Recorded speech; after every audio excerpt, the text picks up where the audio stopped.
Katie, I'm dying to know, and also Lisa's asking, somebody's asking, let's see, somebody's saying, how was it for Katie? Oh, it was Janet. What was Katie feeling during this time? So why don't you jump in? What was it like to see him go down the rabbit hole and then to see him kind of lose his faith? What was it? Tell from your, go back and tell the story from your point of view. Yeah. So we have that moment in the car where he explains that he wants to go and do research, and I feel really calm and cool and collected about it. And I say, yeah, go for it. And this is probably February of 2017. And to be quite honest, I had no idea that he was listening or studying for 4 to 8 hours a day. No clue. Nothing is being said on his end, and there's no communication through that. We decide that we are going to go visit his family in Georgia over the summer. And so we pack up the kids. We couldn't afford plane tickets at the time. So we pack up the kids, and we have a long drive ahead of us to Georgia. And so through the long drive, but right before this trip, Allan asked me to read Rough Stone Rolling. And he qualifies it by saying, he's an active member, patriarch, state president, right. This is sold a Deseret book. It's sold a Deseret book. You could totally read it. And I said, okay. Well, I start reading it on the car ride, man. And I keep falling asleep because it's not super engaging.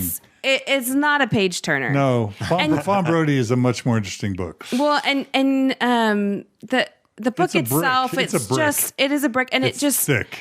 It's just information after information. And I'm thinking to myself, why? There's nothing that's standing out.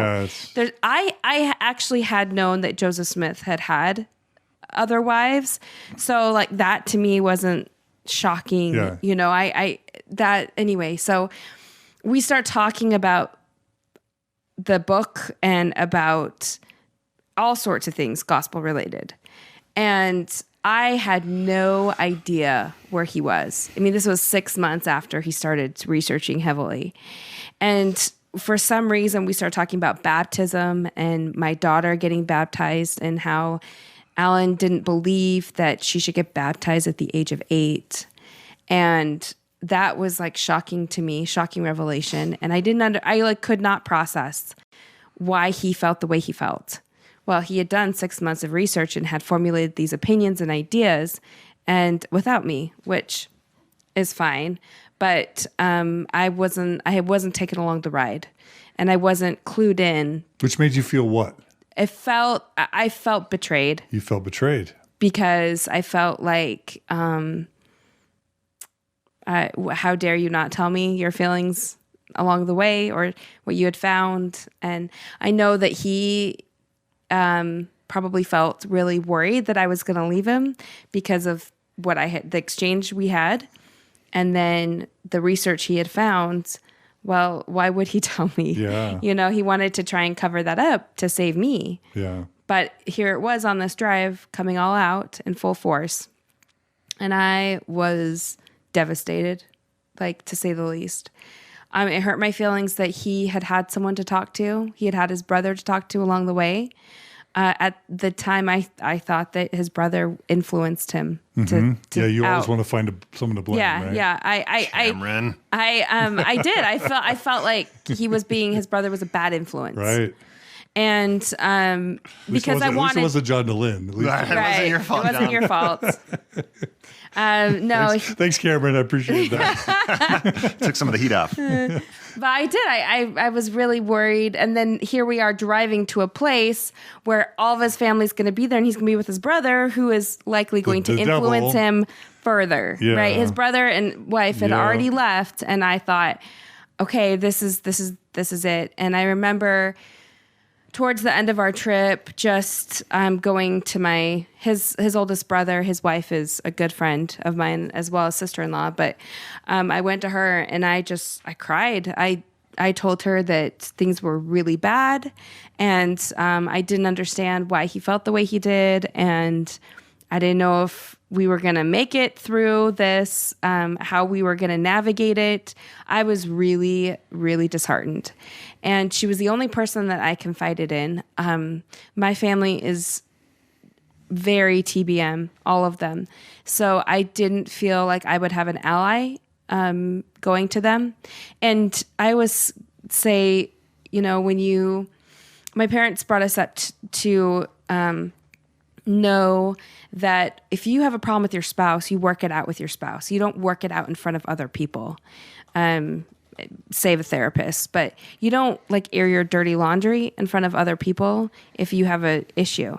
So I thought to myself, well, we need to come to a conclusion before I tell anybody. So I'm not going to tell my family. I'm not going to tell my friends. I'm not going to tell anybody. And I didn't. I kept it secret for... More secrets. Yep, for a long time. And after his sister-in-law heard me pour my heart out, they decided that they were going to come to Utah right almost immediately after we came home, just so that his brother and her can spend some one time with us. And so, which I thought was such a, that's something that a sibling would do.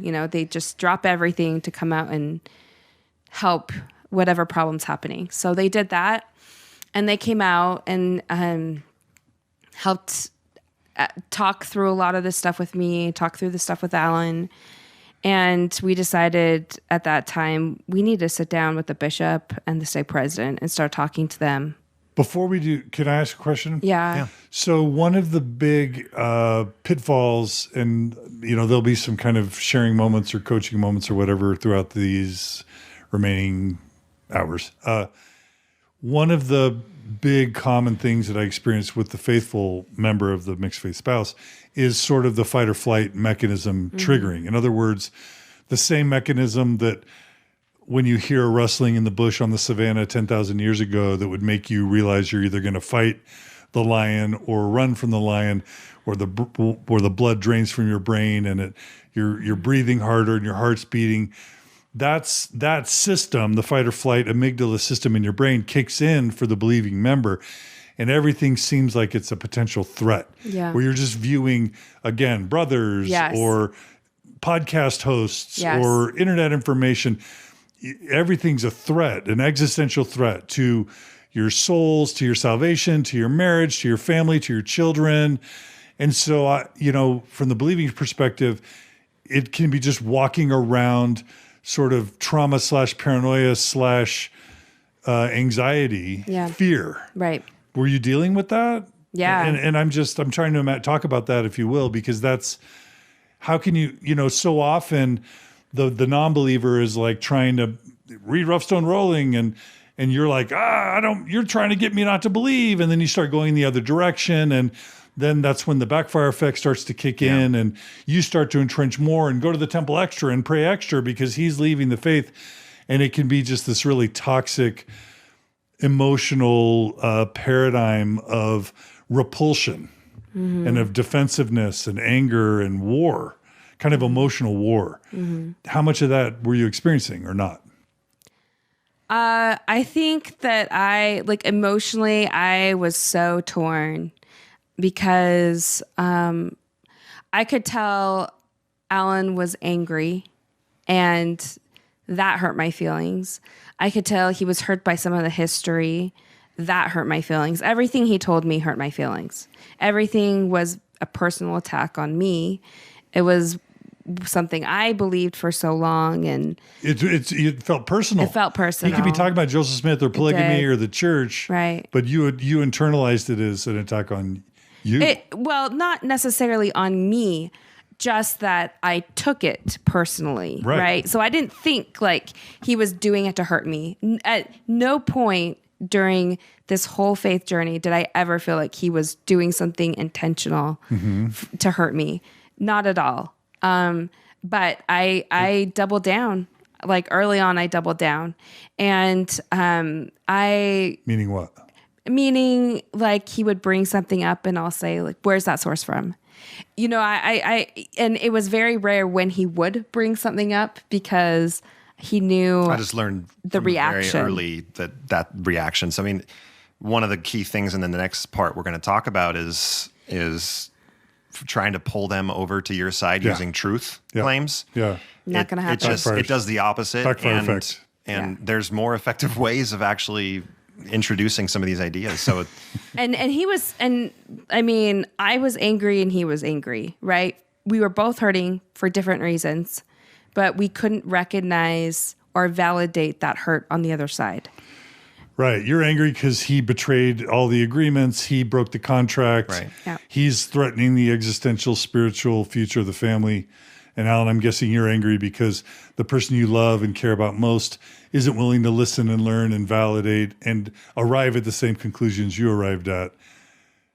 Most of the anger was more towards why was this hidden? It was more focused on the church. Anger at the church. There was more. It was toward the church. No, I mean, okay. I was. That's I nice. think frustrated is about as strong as a word I could use. Of just like, why won't you just do this? But the anger wasn't directed at Katie. It was directed at the church. I mean, that's led me to getting involved in things like Sam Young's Protect LDS Children. Which is where I met you. Mm-hmm. Yeah, that's right. In a bathroom. I remember inside the courthouse. Yeah, that's right. So the anger wasn't towards Katie. Okay. Yeah. Well, that's common. The common thing is that the non-believer expects the spouse to get on the same page quickly. And not only is this believing spouse often not willing or desires to get on the same page, they're going to go in the other direction as a way to counterbalance the trajectory of the relationship. Yeah. And it causes a lot of tension and anger on both sides. Yeah. Katie, it sounds like you were able to be a little more compassionate or reasonable than maybe some feel like they're able to be at first. Yeah. Which maybe put back a little bit of the anger, resentment you might have had, Allan. Because, I mean, within a short amount of time, you're doing a podcast, which we'll get to. But keep going on how you're experiencing his experience. Well, I feel like I was just trying to understand for a long time. And I was trying to be as patient and as loving and as compassionate as I could be, right, while dealing with these feelings. And meanwhile, he's got a brother to confide in. I have no one to confide in, and I'm like constantly on the verge of tears. So that summer was bad for a number of reasons. This is going on at the same time. Things in primary are not going well because I have people who are having emotional affairs with each other and physical affairs, and I'm having to deal with it because I am the primary president and they're working with me. And it's very difficult. That's a lot of drama. So there's a lot of drama happening both in my personal life, at church. And I always felt like I was just, if anyone had even looked wrong at me, I would spill my guts and cry. And it was a really vulnerable time. So I went to the first counselor in the stake presidency because Allan had confided in him and asked him questions about some of the historicity of the church. And I went to him and I was feeling really like down, and I said, I don't know how to navigate this. There is no framework or map that tells me how I need to respond, what I need to do, is there any advice you can give me? And his advice was, well, maybe you need to pray for something difficult to happen so that it changes his heart. To like humble him. Pray for adversity. Pray for adversity. And I was really upset with that advice because I thought, like, I'm already life's hard enough in the dumps, and you're asking me to ask for something else to happen when I can't even emotionally handle what's happening now. What are you thinking? Pray for cancer? I don't know. I don't know what financial catastrophe. I don't know what you've got like 4 young kids. Yeah. Right. And he said, do you have enough faith to pray for something like that? And I was ticked. And then I said, is there anyone in the stake? Is there anyone that either went through this, is currently going through this, or someone I can talk to? You don't have to give me a name right now, but can you think of someone you could reach out to that would be able to help me? And he sat there for a few, I would say 20, 30 seconds. We sat in silence. And then he said, there isn't anyone. And that I think that inside his first piece of advice made me mad. And then when he said there isn't anyone, I scoffed at it because I thought, okay, either people aren't coming to you, they're not being truthful because this is a really hard thing and they know what the reaction's going to be, or people are lying about it. Like there's no way that this is not happening in the stake. And really that gave me the push and momentum to start the podcast, because I didn't feel like it was fair that we have all these addiction programs. We have all sorts of help for everyone, but we don't have anyone that can talk about a mixed faith marriage and how one can stay in and one can stay out. And that really bothered me.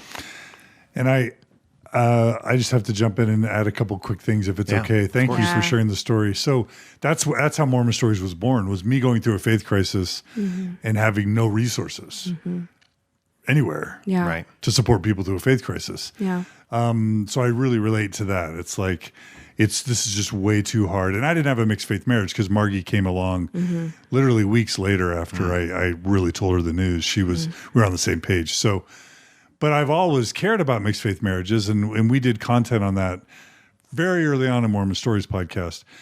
But I just have to tell a story about, when my brother was chief information officer for church headquarters, working for the church intimately on a first name basis with the First Presidency and the Quorum of the 12, he gave me 2 lunches with Elder Holland. So I met twice with Elder Holland, lunchtime, top floor of the Joseph Smith Memorial Building in the restaurant part that's closed at lunchtime. So it's like this huge restaurant with just me and my brother Joel and Elder Holland. And in the second lunch that I had with Elder Holland, I basically said to Elder Holland, and this is right around the time he gave his Book of Mormon talk, I said, okay, last time we talked about, do you want people who've had a faith crisis in the church? And Elder Holland was emphatically saying, yes, we want you in the church. We need you in the church, blah, blah, blah, blah, blah. Then he gives the Book of Mormon talk.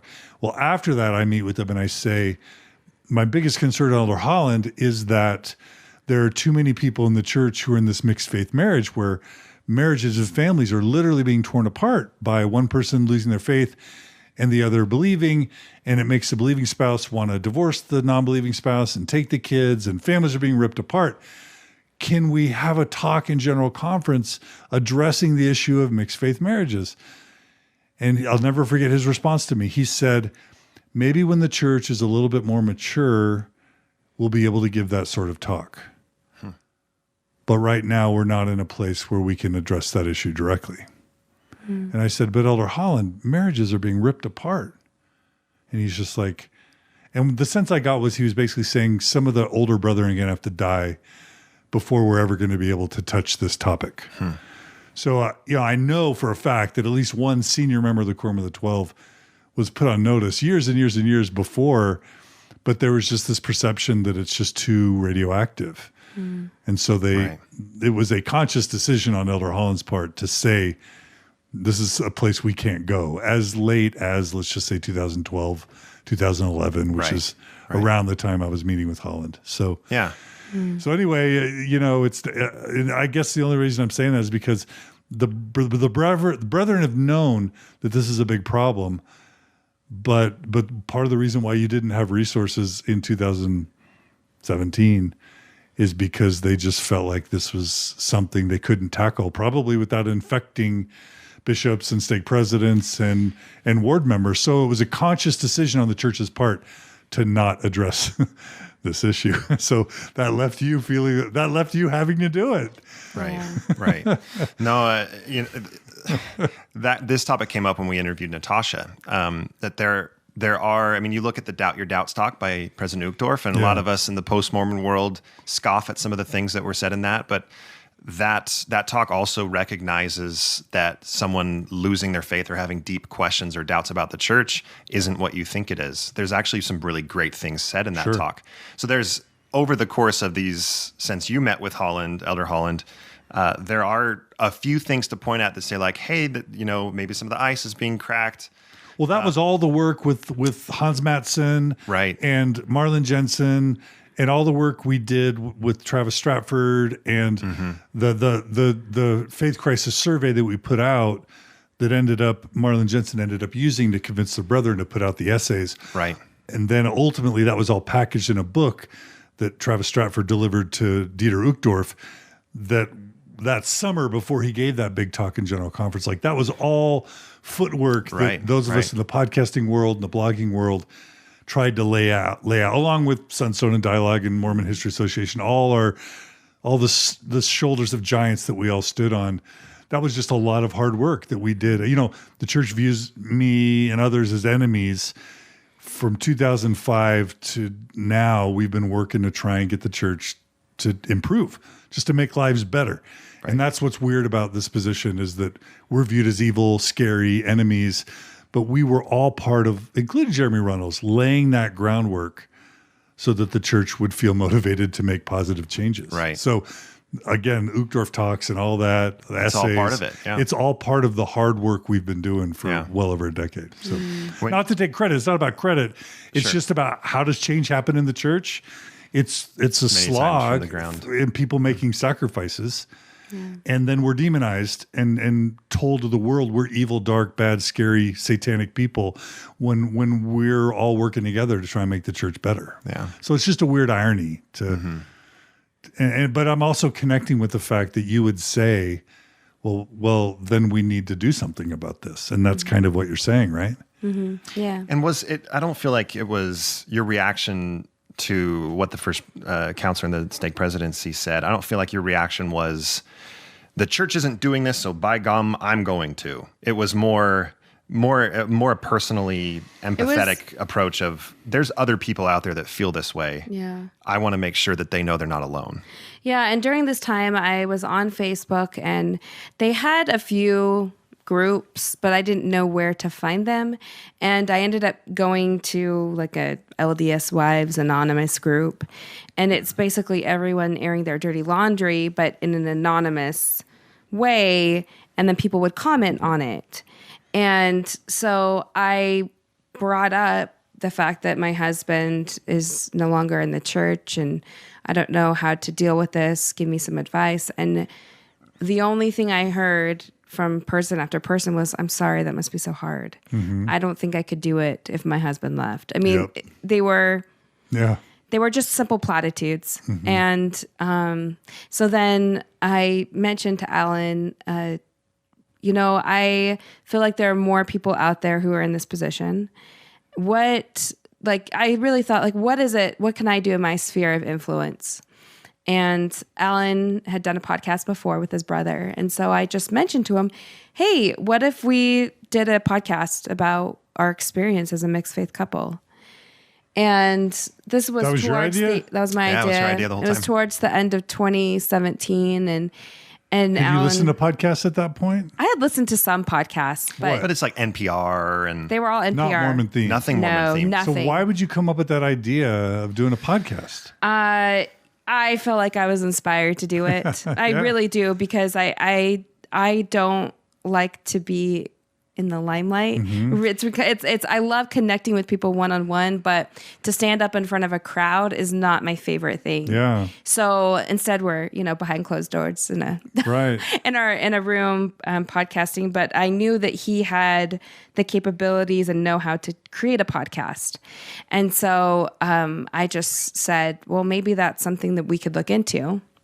So I have to ask, so many believing spouses are not only, as they're going through this trauma, they're not only not thinking about how do we start a podcast today, they're at war with their believing spouse, thinking about leaving them, potentially filing divorce papers, but certainly it's like an emotional battleground.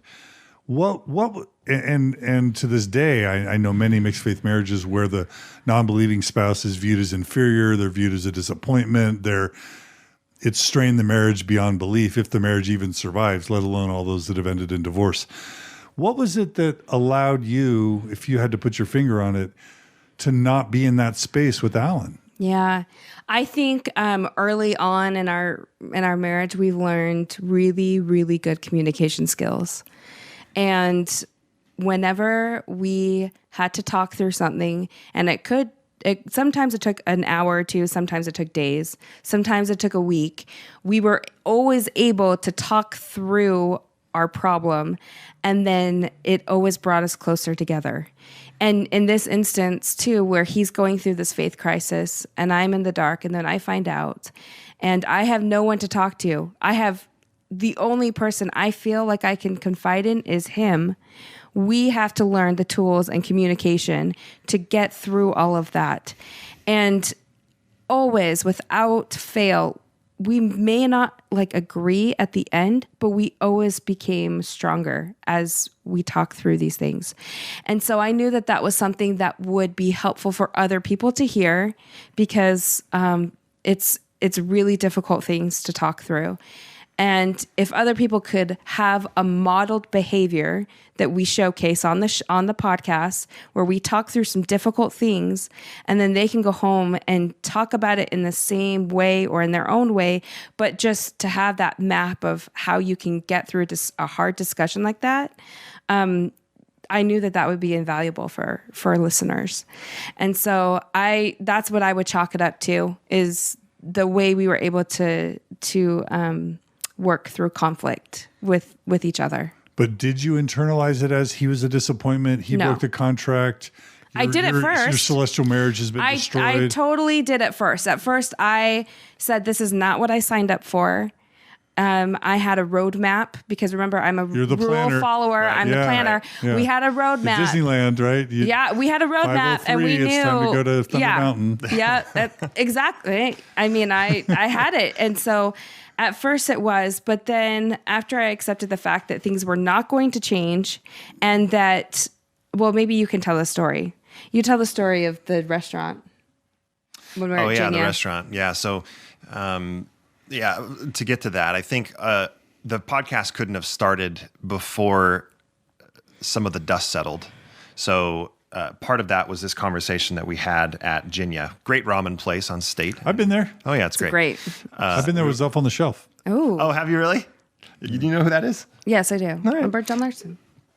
Oh, yeah, he did mention that. Mention that, yeah. So we were at Jinya, and we're talking about, again, it just takes over your life. So you're talking about our son is turning 12, and how are we going to do that? And we're just talking about these things, and it's just exhausting.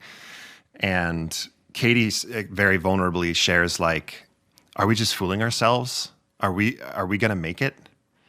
Are we just putting up this fight, and ultimately we're just going to end up divorcing? And in that moment, I turned to her and I said, "Are you going to leave me? Are you going to leave me?" And she said, "No, I'm not going to leave you." And I said, "You will have to leave me. If this ends in divorce, you're going to have to leave me, because I'm not going anywhere." And that was a big moment for us. Wait, she said that to you? I said that to her. Okay. You said I'm not going. I asked her, "Are you going to leave me?" Yeah, and she said no. Yeah. I said, "Then we're not going to end divorce, because I'm not going anywhere." Yeah. The only way that this ends in divorce is you leaving me, because I'm not going anywhere. And I said it forcefully. I said it very directly. And we ate our noodles and felt a lot better. Slurped our noodles. That's right. But I think that was the catapults that catapult us into a different frame of mind. How did you escape? Again, I'm repeating myself, but he's a disappointment. He's wrecked your eternal family. How did you avoid? You know what? So, how did you get out of that? With the stake president conversation, I think that was a huge moment. Yeah, that was a huge moment. Well, I'll say, first of all, I think that anyone who's not living with a person that's having a faith crisis, you would just, on the outside, you would never know, because I see his dad dying. I see all of this mental and physical anguish he's going through.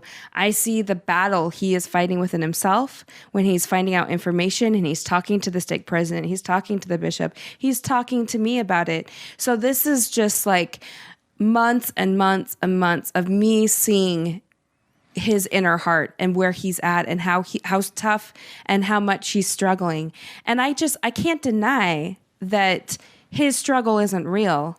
And I can't deny that he wasn't doing this to hurt me, because I could see that as time went on, he's trying everything he can to stay in, even though he himself is hurting.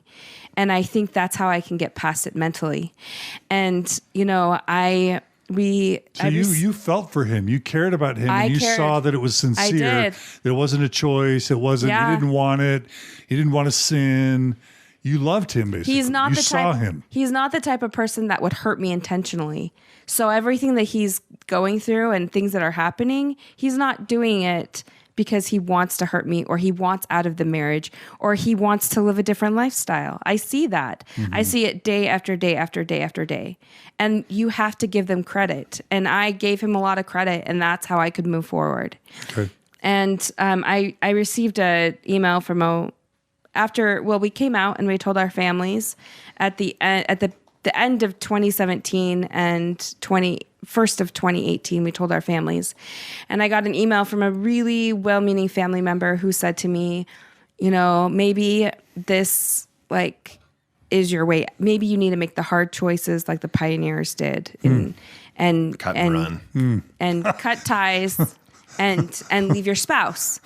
And that's one way to interpret the pioneering spirit. Right. I was really upset with this. And I went to our stake president at the time, and I let him read the email. And I said, what do you say to that?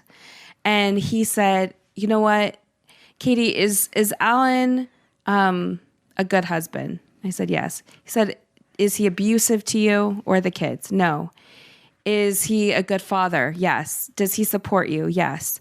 Katie, we know about a pinky full worth of doctrine as to what really is going to happen on the next life when it comes to marriage. So I can tell you that I would never counsel anyone to get divorced over something like this, and that you'll live with him again. You'll be with your family again. And when he said that, it just made so much sense to me.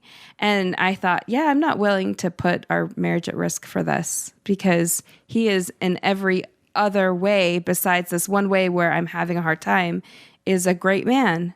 And so, again, help me just move forward.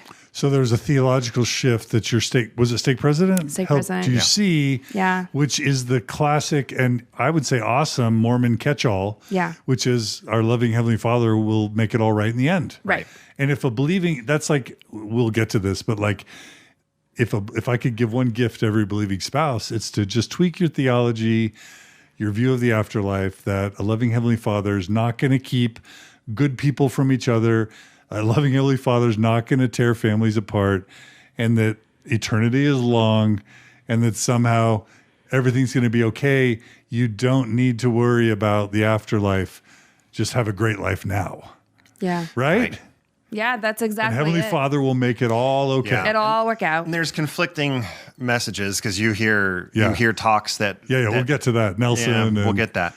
But you talk about leadership roulette, we nailed it. Our bishop won. And our stake presidents have been great leaders. Fantastic. Well, you guys had marriage roulette too, because I think, Allan, you handled it pretty gracefully. Yeah. Given other... And people who don't handle it gracefully, I get it. Right. I don't expect you to, and it's normal. And, you have all the compassion in the world. But it sounds like, Allan, you handle it really gracefully. And Katie, it sounds like you loved Allan, not the gospel. You loved Allan first. Yeah. Mm-hmm. And you also love the gospel, but he wasn't second, he was right there with it. So you guys are kind of lucky to have had each other. And then it sounds like you had a great stake president. That's a perfect storm of goodness. Yeah. And which everyone doesn't always have. No. And Allan at the time, I'm in ward council, right? Mm-hmm. So the bishop knows what's happening and the stake president knows what's happening. I know what's happening, but nobody else knows. And I hadn't really confided in anyone. But then in 2018, we record our first podcast. And then Allan kind of, I don't know what the word is, pimps it out, sends it to people to hey, are you interested in this? Was it with Bill Reel to begin? Or? Yeah, it was from the So were you a big listener of Bill Reel? Yeah, was that your podcast of choice, kind of? Oh, gosh, Johnny.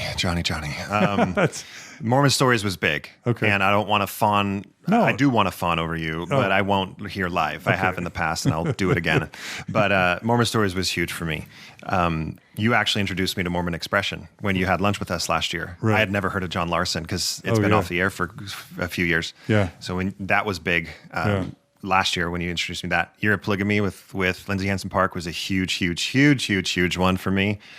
So that was big. But Bill Reel played a very key role, especially the type of episodes he was releasing when I was going through my crisis was very much, there was a number of episodes that were made for family members of those of people that were struggling. Right. So, I mean, he literally starts the episode with, if you're listening to this, there's someone that you love or care about that is really struggling with your faith, and we just want to help you understand what they're going through. That's good stuff. Like it's very tailor-made for them. I shared some of that with Katie, with my mom. And he was still in the church. Right. He was still trying to be faithful. That's right. So, Katie, for you, Bill Reel's stuff at the time would have felt safe and maybe or not, or I did not listen. That was the only episode I listened to of Bill's was the To Your Family and Friends. And so when we started recording, I did not know anything about you. I did not know anything about the Mormon podcast world. Didn't know anyone's names. I had heard your name it was like a church thing, but they were using you as the bad example, right? Sure. Like the excommunicated example. At church? At church, yeah.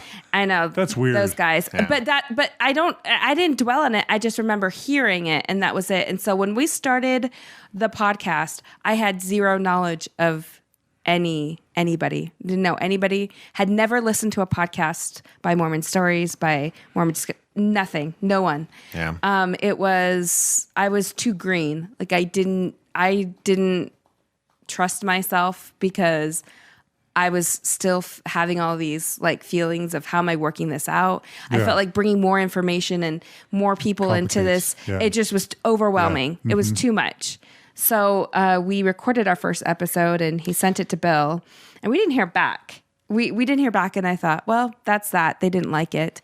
And after we were done recording our first episode, I said to Allan, we're never doing that again. And he sent it, and then it was a Saturday night and Allan got a text late, and Bill said, "Oh, I'm releasing your podcast tomorrow morning." And I panicked because I said like, "Oh my gosh!" We had just told her family. We just told my family a week or two earlier that I was no longer believed. Yeah. So that was very fresh for them. And what do you want to say about how your family reacted? I will say that all of them were very loving and concerned. And I think we told my siblings first. And I think because they are our peers and they really showed a lot of love towards Allan. They were great. And if some of the reactions weren't loving at first, those family members have come around and they have like doubled. They have tried to be overly loving, overly respectful, overly conscious. So that's what I'll say about that. Yeah, the email that we got from a family member saying maybe you should cut and run. Katie had me read it too. It wasn't addressed to me, of course. It was just to her. She had me read it, and the conversation we had in my office at home, which is where we record the podcast, but this is before the podcast. I asked her, "Do you still want to have a relationship with this person?" "Yeah, of course I do." Okay, so they're going through this for the first time. They don't know what to do. They think they're losing their family member forever. Let's just give them time. It could have been very easy for me to say, that's it. We're cutting in the relationship. They're a threat. They're going to ruin our family. We're not going to allow that to happen. I'm really glad that we just said, and this is, man, as far as a mixed faith marriage, just give yourself time. Give your family members time. Prepare for the worst, hope for the best. Because that first little bit, while most people were absolutely supportive, even crying like, "I'm so sorry, I had no idea you're going through this. We love you."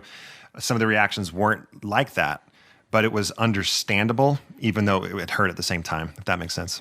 And we gave everyone the benefit of the doubt. because my initial reaction to Allan was very harsh and angry, and I was upset until I could understand and come around to it. So if we had a reaction from friends or family or ward members that were like that, we gave everyone the benefit of the doubt. And 2 years later, they've come around. So if they react negatively, just give them space. Give them time. Don't personalize it. Don't react. Right. Let them grieve and mourn, just like you had to.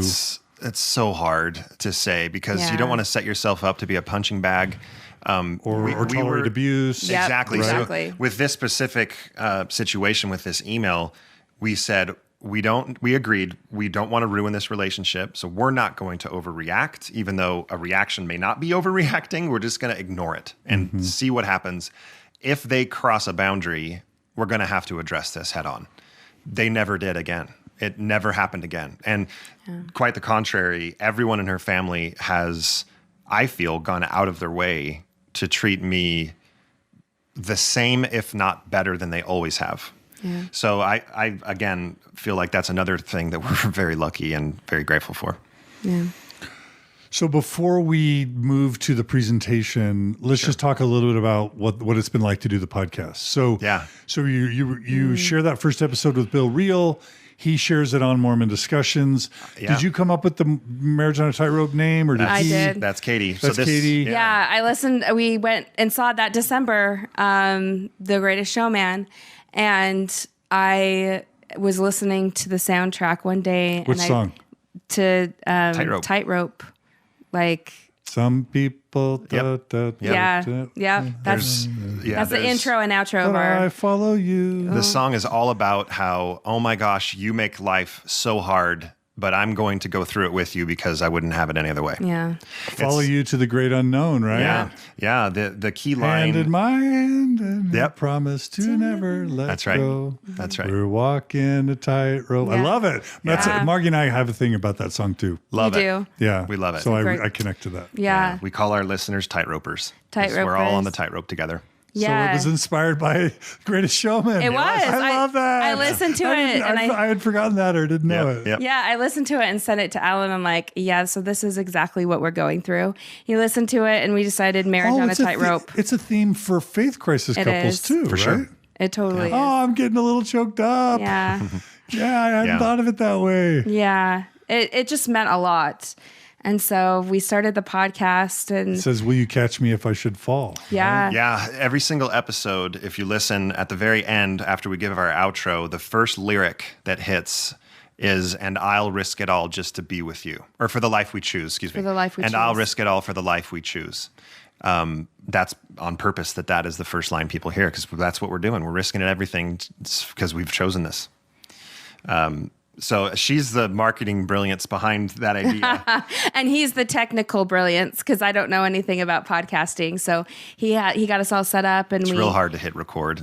Well, he also does the editing. So we did our first podcast, and I said to Allan, like, is anyone even going to respond to us? And I really didn't think much of it. And then cool of Bill to give you a platform, right? 100%. Like, because it's one thing if you had just tried to start this on your own. Yep.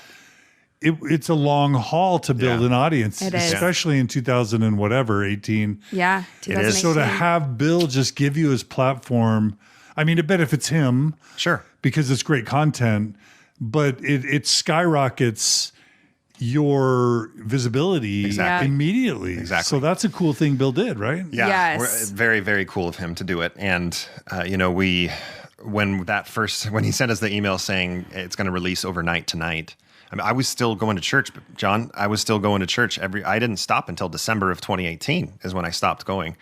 So I immediately went and got a hold of my bishop and said, hey, just so you know, this podcast is about to release, or it just released last night. This is why we're doing it. This is what it's about. This is things we're never going to talk about. This episode right now that we're sitting and doing, we never, ever, ever discuss truth claims on our podcast. The goal for our podcast, and this is a good way to segue into the third part of going into our presentation from the Thrive Conference, but we want the most tea of TBMs, the most believing of spouses to feel safe. Okay, yeah. So talk about the podcast, how you set it up, how you strategized it, what it is. Sure. So we laid some ground rules ahead of time. We decided that we would never call out anyone in particular. So family member, where if there was like a terrible comment made or a certain leader, we would never call them out. No names. Right. Yes, no names. We could talk about it in generalities, things that happened, but we were never going to call somebody out. So that was rule number one. The second rule was we were never going to bring up specific topics because specific truth claims, So topics. Topics. not talk about polyandry. You wouldn't even use that word. Nope. In the first episode, I gave a very abbreviated version of my faith crisis. So picture what we did in about 40 minutes, condensed to about 2 minutes. Okay. I learned a few things about Joseph Smith. Very brief. Very brief. But outside of that, we don't really, some of the couples that we interview, they do the same thing. They'll say, this was really important to me. That was really important to me. But other than that, we don't dig into the details. And the reason is? The reason is because we wanted to focus on the relationship and not the mechanism for someone staying in or someone leaving. We just didn't feel like it was important. We could talk through the hard things that we were going through and we were feeling, but we didn't have to get into deep specifics because there are other podcasts for that. There are other podcasts that get into very detailed explanations about history, about all sorts of things. That's not us. We want to just focus on the marriage and how we talk through some of those really difficult discussions like word of wisdom and all of that. Yeah, I'm glad that we were able to start when we did because we were still going through things for the very first time. It was kind of like it was therapy. It was therapy, but it's also kind of reality TV. It is, yeah. But it's also sharing something with the world for the benefit of them to learn from you. Right. Yeah. It's reciprocal. It's bidirectional. Absolutely. You're benefiting, they're benefiting. We said this part of the conference, part of our message is the dirty little secret of our podcast is that we have gotten so much out of the people that we've now been able to meet and interact with. Like people tell us, your podcast helped me not feel alone. Just hearing someone talk about these things that I've had to talk about with my spouse, you've saved our marriage. Now imagine being on our side, hearing the stories of hundreds of other couples. Like that's just benefiting us. Like we're literally, it's exhibitionism is what it's called, is what John Larson labeled us. We're a little bit of an exhibitionist. We are putting our real life journey on display without any pretensions of being the experts. We're going through it and we're going to tell you how we're going through it. We're going to tell you the mistakes we're making. We're going to try to give you tips if we've found things to be helpful. And if we give advice, we always try to say, this is just what we experienced and what's been helpful for us. Yeah. Those first early episodes and the reaction to them were game changing for us. So the first several episodes is just you two talking to each other. Yeah, we didn't interview anybody till like episode 20 something, 25, 26. And so would each episode have a theme or? Yeah. So first episode is just introduction to us. Like here's what's happened this week. It's it wasn't quite a serial podcast like that, but it would basically like, here's what we're dealing with now. So the second one was church attendance.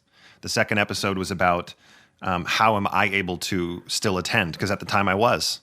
And then when I stopped attending, we had an episode on this is why I don't feel I can attend anymore.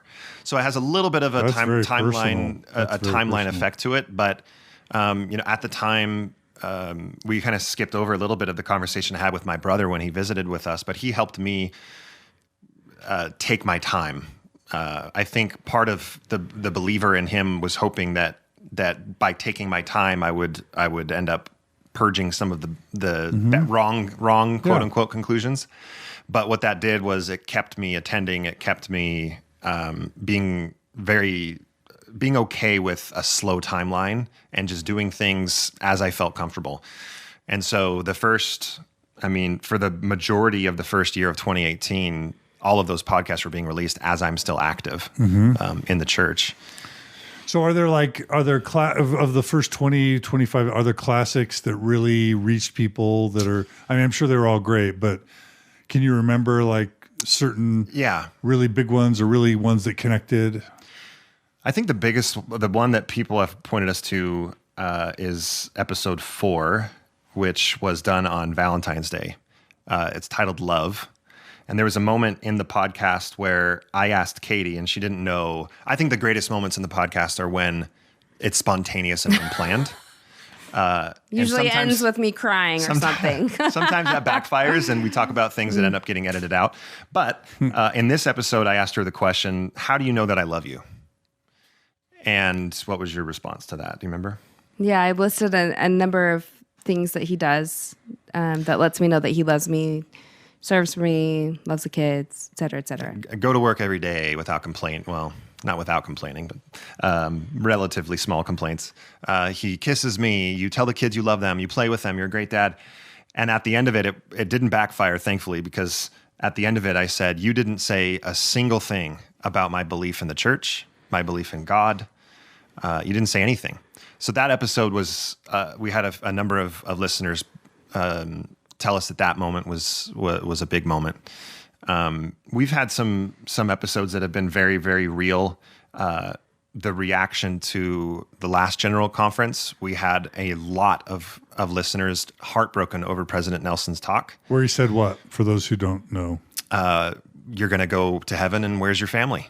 They're not here because of what you did on earth. In short, that's the message. So it's a talk basically guilting Mormons into staying in the church because you're going to wreck your eternal family. Is that right? Right. And being in a mixed faith marriage, hearing that, especially for the believer. Was that hard for you, Katie? Yeah. It's tough. I don't know. We were in Arizona. He had a business trip, and I just tagged along and left the kids. And I was sitting in bed, and one of the cool things about our podcast is we've been able to bring a lot of people together, like meet and interact with a lot of people on our side. But, our goal is to get support groups started everywhere. So I was meeting with this group of ladies the next day, and one of the women that we had interviewed on our own podcast texted me that night and said, "Did you listen to President Nelson's talk?" And I said, "No." And she said, "Don't," which means do, basically. Right? So how can you not do it at that point? So I listened to it, and we listened to it together. We listened to it together, and Allan didn't say a word, and I just silently cried the whole time. And it was hard. It was really hard to listen to. What was hard about it? What were the hard parts? I felt like it was a little bit manipulative. I felt like it was, I felt like, how can someone tell me that I'm not going to be with my family? It was just upsetting. It was just very upsetting. And especially for someone like me who's trying so hard to stay in because I love the church and there's so much good and the community, and I just love it so much. And you hear something like that and it pushes me in the other direction, right? Because I love my husband.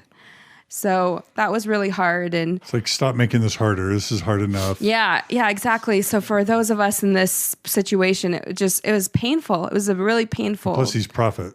Yeah. And it was like, I expected more compassion, and I didn't feel like it was there. And so the next day, I went to lunch with women I had never met before, and 6 of them showed up, and all of them were reeling from this one talk. And that was hard. It was hard for me to, I don't know what to say other than you're supposed to represent the believers, so they're probably looking to you to make them feel better about the prophet's talk, right? Right, and I can take a step back and look at the whole talk and say, okay, well, I understand the body of the text, what he was getting at. I get it. I didn't agree with the delivery. Mm-hmm. I thought the delivery was bad. Mm-hmm. So, It's hard for me because I feel like being believing doesn't mean that I agree with everything. And that's where the nuances come in, right? Where I'm at now. But it does mean that I still get something out of it, and it works for me, and it doesn't work for Allan. And we've talked about this before, but when you take right and wrong, you're right, they're wrong. When you take that language out of it and you talk about works versus doesn't work, then I think that you can separate some of those feelings. For me, right now, the church works. For Allan, it doesn't. So I think it's a continual battle for those who are believing, because you feel so much for your spouse and you also feel for your church. And so the balance is difficult to have. Yeah. That we talked about that. Not again, because we don't name people, even the prophet. we did have an episode about Katie's reaction right after it happened. And that one, I'm just looking right now, is episode 28. It's called Fear versus Love. Because we felt it was a very fear-based message where you can basically say the same thing with just a lot more love. Talk about, you've already talked about this a bit, but I want to go into it a bit. Talk about the unexpected positive and negative and overwhelming reactions of your listeners. Oh my gosh. Because when you do that first episode, you have no idea what to expect. Yeah. And for me, it was like I had poked a huge, I call it a big water balloon of pain in the sky. And the outpouring was just like a miraculously tragic and uplifting and rewarding. Yep. What have you experienced since you released that first episode in terms of outreach from your listeners? What? You're going to cry now? I'm trying not Jeez, to. I'm the only one that's been crying this episode. No, and the reason why I'm tearing up is because, again, I've already said it once without tears. For some reason, I'm tearing up now. But the stories that we've heard and the strength that we've felt from people that have shared those stories has been just absolutely life-changing for us. What types of stories? Everything from the most common, which is still great to hear every single time, is I thought I was the only one. I had no idea that there was anyone else out here like this. And can I please talk to Katie? My husband needs someone to talk to. Allan, can you talk to him? We've seen every single outcome that you can. We've seen spouses that are both still attending. We've seen couples divorce. We've seen both couples leave. I had a listener and I had a podcast. It was a very short podcast about it, but I had a listener text me saying, I'm going to drive onto oncoming traffic. Goodbye. And I had been chatting with him for 6 months or so. And he texts me that and I'm like, what is happening? And I call him and we meet up for lunch and he just tells me everything he's going through. And you go through this. And if we were hesitant to be personal and vulnerable at the beginning, as soon as these stories of all of this, like you said, the pain coming from the sky, all these different stories, it's like, we can't stop now. There's just too much, there's too much pain that needs to be healed. And we're not the ones healing it. We're just showing other people like you're not alone and there's someone else you can talk to. That's the healing. And so those stories, I mean, we our latest episode we released with Justin and Polly Brown, Justin and Polly. Yay, Justin and Polly. They came to the Mormon Stories retreats with me and Natasha during a really critical time. They talk about that, and they absolutely loved it. Both of them absolutely loved it. And they were the very first. We went with 3 couples, us plus 2 more. There was our first dinner. In the first episode, we said, hey, if you're in the Salt Lake area, let's go to dinner. And awesome. Open that floodgate. It hadn't been overwhelming. It wasn't overwhelming yet. And so that we don't offer that all the time anymore. But if someone comes to us and says, you want to go to dinner, we still love to do it. Yep. But we met them the very first dinner and all 3 of us couples are just best of friends. Oh, nice. Best of friends. Nice. And they brought us, we moved yesterday, right? They brought us dinner yesterday to our house, That's Justin so cool. and Polly. So just these friendships that we make is just incredible. Yeah, and we offered to do these dinners with people. And for the most part, I feel like it's just a listening ear because a lot of these couples have not told a single soul until they get to us. So it's like a volcano of emotions and thoughts and feelings and everything that they've experienced. And so we're there to just absorb and help and be empathetic. But there have been some more difficult dinners where the wife was coerced into coming to the dinner or didn't know what they were getting into. Yeah. And we learned early, like we had to make sure that both spouses were on the same page, and because we just didn't want, it was a bad experience and we didn't want that to happen again. But I think more than anything, we do a lot of just chatting on Allan does Facebook. I'm not on Facebook at all. So you have a Facebook group, right? We have a Facebook group called Marriage on a Tightrope Podcast. Okay. And then we have an Instagram, which is Marriage on a Tightrope. And I manage our Instagram account. And then we also have a email address, marriageonatightrope@gmail.com. So through those avenues, we talk to quite a number of people. And it's been really good. I love hearing other people's stories. I love connecting with them. I love offering them hope. I think at the beginning, Allan and I were in it to save marriages. We wanted people to stay together no matter what happened. And then I learned that, some of the marriages were probably not well matched in the beginning. And so adding something like a faith crisis onto it is too much for the marriage to handle. And I understand that. And it doesn't, we're not here to model like, oh, this is the best way to do things and look at us, we're so happy and things are great, because every dynamic is different and every marriage is different. And not all of them stay together. And that's okay. If that's the experience that they have, that's just even more, it's just as good as what we are doing now. But that is not to say that divorce, that really the marriage ending should be the last resort. Yeah. A mixed faith marriage shouldn't be the reason for the marriage ending. Right. This is something Natasha has taught us as well, that it can shine a light on an already unhealthy marriage in some ways. It can. I always say a mixed faith marriage often reveals. It doesn't ruin a marriage; it reveals the marriage. Gotcha. Yeah. And it lets you see where you really are, and then it lets you figure out where you want to go or not. Yeah. And thankfully, the light got shined on us, and we saw that. All right, we can do this. And not everyone can or should. Sure. Mm-hmm. But you want to save. I want to save every marriage I can. Yeah. I want to save every family I can. Yeah. If the marriage and family should be saved. That's it. Yeah. Yeah.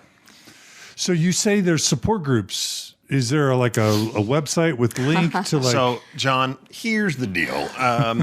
We are taking a break in July, but our number one goal when we get back is to... A break meaning a month, a week? We're gone for... all of July. We're all of July. We're gone to Georgia. And then Allan's got double knee surgery when we get back. Oh, no. Yeah. Old man, tall knees. knees. My goodness. So it's all those sports. I'm glad I didn't play college I didn't play that much, though. I wasn't good enough to actually play. But I think what our biggest goal, once we're able to get back into it after our vacation, is to set up more experiences for people like Katie had in Phoenix with the ladies in Phoenix, because especially for the believing spouses that don't really know who they can talk to, we want to connect people. And we've done that kind of one-off, hey, you should talk to this person, you should talk to that person. Some of our newlywed couples that, we don't relate with them very well. And so, you live in Georgia, we have people there that you can talk to. And, you're in Texas, we have people there you can talk to. We want to formalize that and really help people in a mixed faith marriage connect with others that are similar. We'd love to be involved however we can be. So are you thinking like Mixed Faith Marriage Houston, Mixed Faith, like a Facebook group, Mixed Faith Marriage Chicago? Yeah, we thought about doing it digitally, like setting some of these people up digitally, but I think it's better in person, and it's especially the one that we had in Arizona, where I met with ladies who were the believing spouses. This was March, April, and they continue to meet together every month, which is amazing. So you're talking about it faced in person support groups. Yeah. Yep. for mixed faith We need to flush couples. the idea Geographically, out a little bit. though. Yes, geographically. And there's going to have to be either a meetup group or a Facebook group where they tell each other about events and coordinate. Exactly. But we want to look for people like WACA. This is like WACA, but for mixed faith marriages, basically. Yeah. Mormon Spectrum, but for mixed faith marriages. I think, though, we just, like, we're the common denominator for most people who are listening, right? Yeah. So I think that there's something to be said about us, like, being able to go down to Provo and saying, hey, we're going to be there. Mm-hmm. Whoever wants to show up, so that we can get some of those people together. So I think that is probably what we're going to try and do. Is so you're going to do more events. More events. Like podcasters events. Are doing. And really it's more of like a kickoff cities. of like these Phoenix. We're not involved with this Phoenix group anymore, but it's to launch a community. It's to jumpstart, to seed a support community that's face-to-face. Particularly for the ones that are still in, because post-Mormon stuff, there's a lot of resources now for post-Mormons. Yeah. To be able to meet up. I mean, you go onto the ex-Mormon subreddit and there's a link at the top for meetups. And in Utah, there's tons of them every single Sunday. There's a lot of different resources, but for that believing spouse, there really isn't. Right. This is great. And obviously the church ideally would be creating these resources, but they're not. So so here's a novel idea that I had that Katie thinks is crazy, and I really admit that it's pretty crazy. I want to go to our stake president and bishop and say, let us teach a mixed faith marriage Sunday second hour class. Yeah. Twice a month. I remember having that sort of ambition. But I don't care. I like, for me, I'm saying Katie's reaction is they'll never do it. I'm like, okay, but I'm still going to ask. Sure. Yeah. I'm still going to ask. Yeah. I need to ask. I worked with the stake president before I stopped attending. I worked with the stake president to do a fifth Sunday, third hour. This is before the change, class about disagreeing more tactfully and being okay with different opinions, because I was trying to attend and I was raising my hand and saying, good, that's not quite how it happened, or, oh, can I offer a different perspective?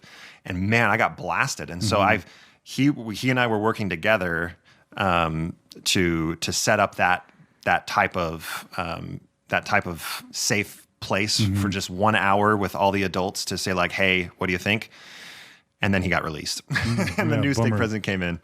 But that's the kind of thing. It's just whether you have to be vulnerable, personable, or be told you shouldn't be doing that. All we can do is say, I think it's right. And so I'm going to offer. Yeah. The option of not supporting these people is just impossible. Right. Yeah. Right. I have to just say quickly that certainly some of the most rewarding experiences I've ever had in the past 15 years have been either with Natasha or Julie Diaz-Avedo-Hanks. We've done some mixed faith marriage retreats where for 2.5 days, it's 20 mixed faith couples at a hotel, just bringing in therapists and counselors and coaches to just tackle all the different issues: child rearing, spirituality, church attendance, communicating with church leaders, spirituality, values, healthy communication, healthy sexuality. The ones that we've done have been phenomenal. So whether you guys do that without me or whether we collaborate or whatever, I just want to say to the audience and say to you, there's something real. And that's how I met, Polly and Justin. And Justin, like giving these couples a way to meet a 3-day immersive experience with marriage and family therapists and sex therapists and people who know, psychologists, people who know what they're doing and they're experts and they're talking about it.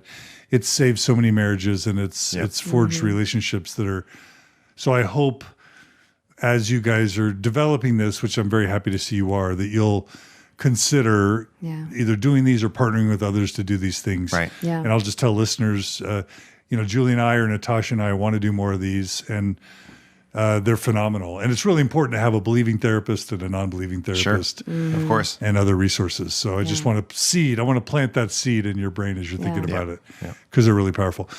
A couple quick questions. Any sense for how the church, what are you able to say about how the church may or may not perceive what you're doing?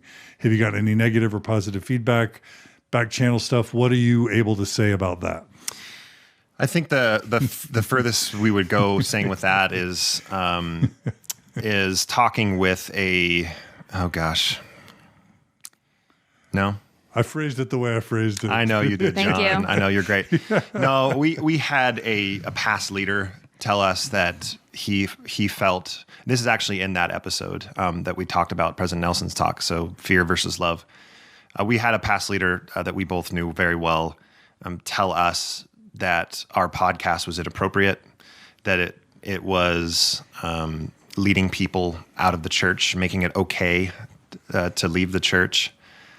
And that was making it okay to have and live in a mixed faith marriage. Yeah. That was really like you're hurtful. Somehow glorifying it or encouraging it or normalizing encouraging people to stay together, and that's wrong. Yeah. He said that he had listened. I'm not quite convinced that he had, based on how he spoke about it.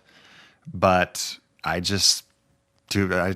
else was I supposed to say to him? I just said, I disagree. If you listen to it, we don't talk about anything to do with the truth claims. We're not advocating for people. As if that's bad, because the church releases essays about the truth claims. Exactly. Right? Exactly.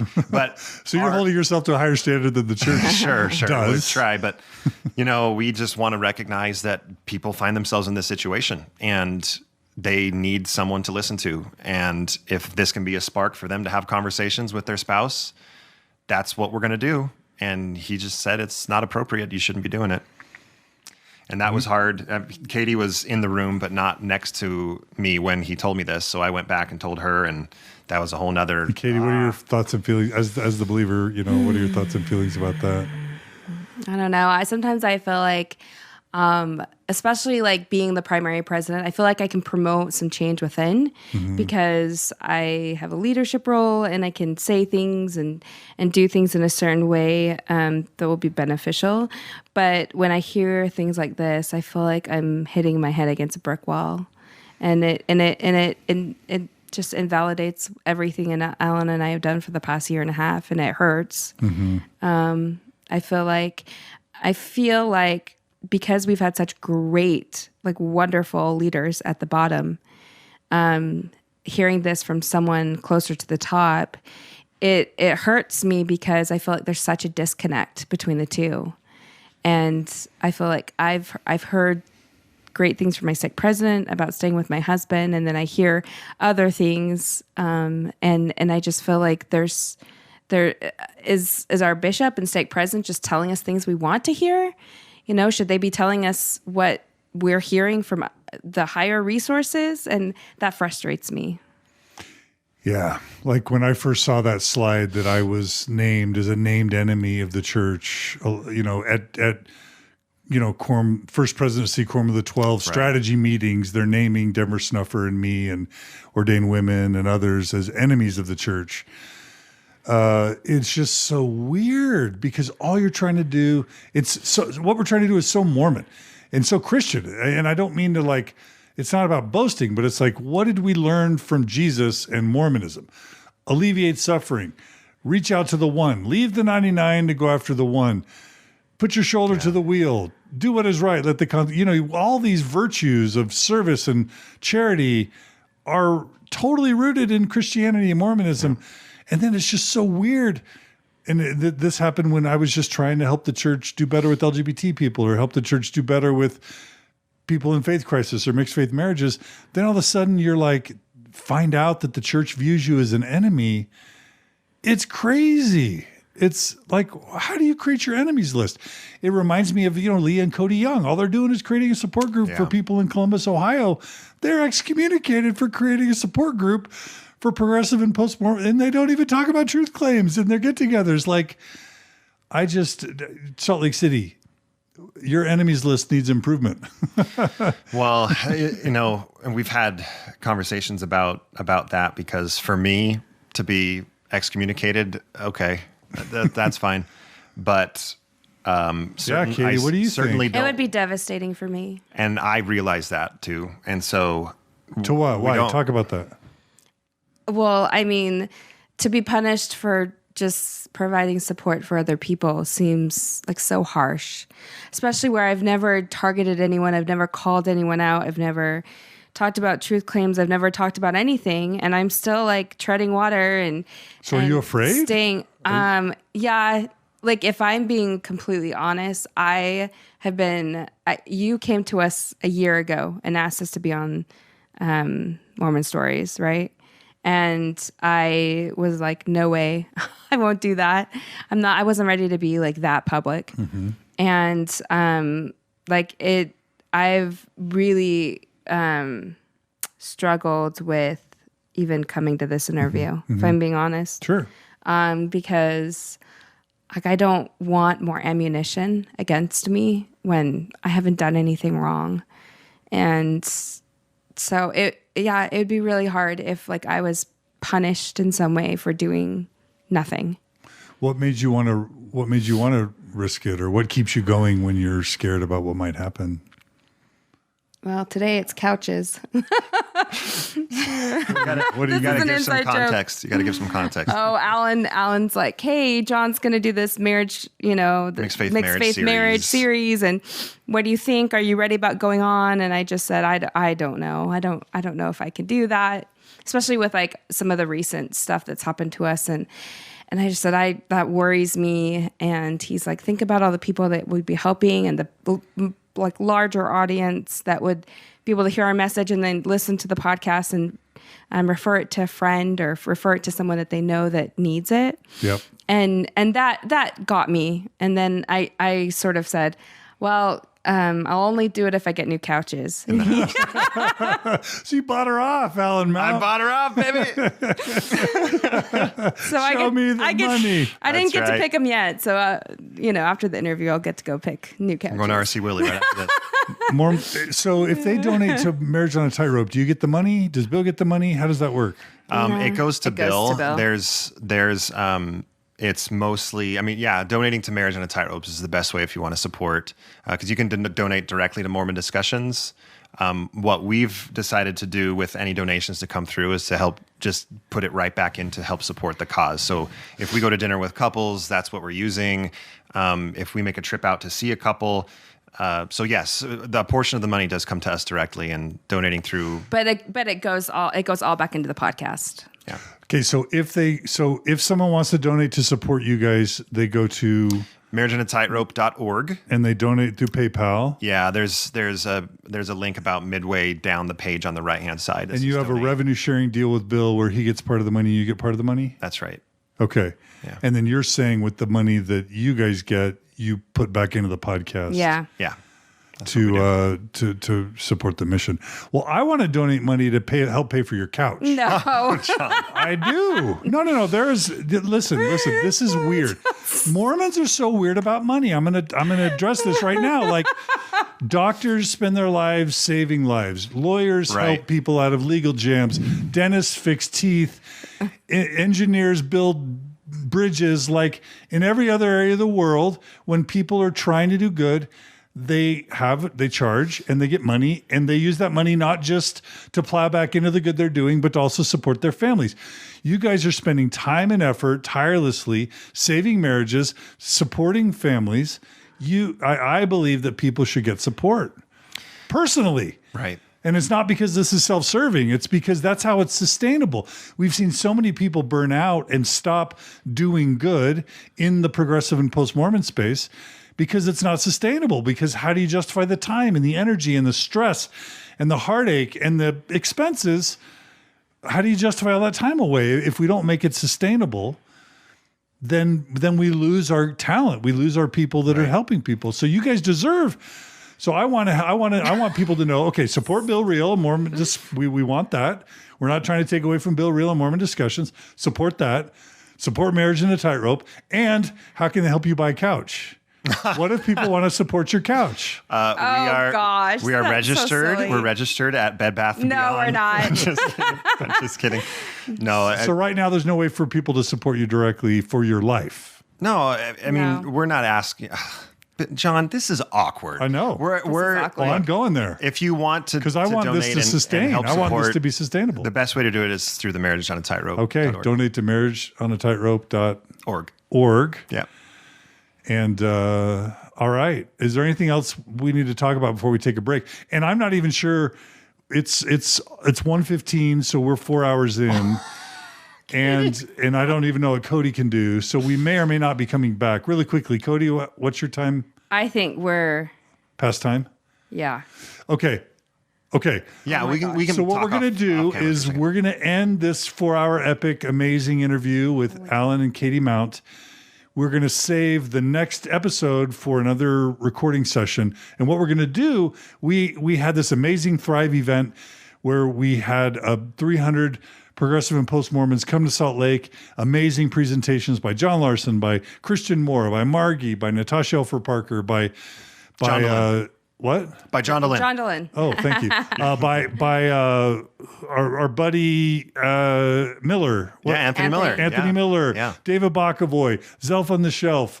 Ernie and Gary and Ernie Horstmanschoffer. I don't know how to pronounce their last name. Amazing people. Chelsea and Jeff Gardner. All these amazing people giving amazing talks. You guys gave an amazing talk on navigating mixed faith marriage. And I'm like, we gotta share this goodness. So what we're gonna do as a joint partnership with Mormon Faith Crisis Podcast, because that's I want that to be a one-stop shop for people going through a faith crisis. We'll release on Mormon Stories as well, and you can release it on yours. But we basically want to have you guys share the tips of what you've learned for how to navigate a faith crisis, and I'll be sharing my tips too. And we're going to just give couples like a 1 or 2 hours of like intense support for what to do and what not to do as a believer, as a non-believer in a mixed faith marriage, how to deal with the kids.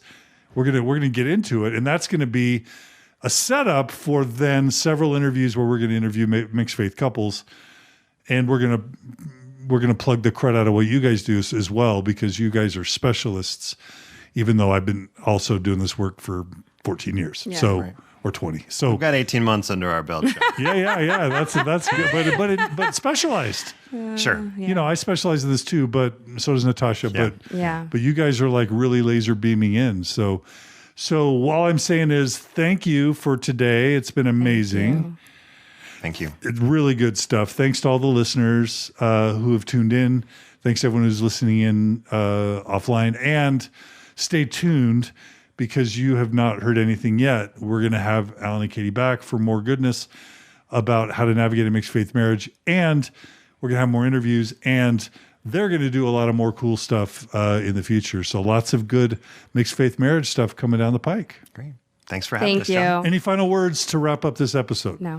No, we love done? you. Thank you. We love you. Well, we've gotten about 6 missed calls from our kids. Was this okay? Was your worst fears realized? I didn't throw up. Was it better? It was great. It was great. Thank you. Thank you for having us. Well, thanks to you guys on behalf of all our listeners that are basically saying you're amazing, you've saved their lives. I just want to, on behalf, Charlene wrote, love this interview. Thank you, Allan and Katie. Thanks, John. Such a thoughtful and respective interview. Jessica's writing, we love you, Katie and Allan. Like, you guys are really universally loved. So, as a temporary, for the moment, spokesperson for whoever's out there, thank you so much for, putting your shoulder to the wheel, alleviating suffering and promoting healing and joy in our little corner of the world. You guys deserve to be honored. Thank you. Thank you. So, thank you. And keep it up. We will. And we'll see you soon. Yes, we will. marriageinaatightrope.com .org is the URL. Podcast by the same name. And thank you for joining us today. Email them at marriageonaatightrope@gmail.com. Donate to them. And for those of you who value this content on Mormon Stories, support us too. Support Bill Reel, support Radio Free Mormon, support all the goodness, Sunstone, John Larson, Zelf, everyone deserves, Natasha Elfer Parker, Mormon Mental Health Podcast, Mormon Faith Crisis, support it all. Use your tithing, use your progressive and post-Mormon tithing for good causes, because this material is saving lives and saving families, and we all need it. So continue supporting us in all these different areas. Thanks for everything. And let's do more cool things in the months and years ahead, everybody. Take care, Allan and Katie. Thanks Cody Layton, for his work. Thanks to the Open Stories Foundation. Thanks to you listeners. And we'll see you guys all again soon on another episode of Mormon Stories Podcast. Take care.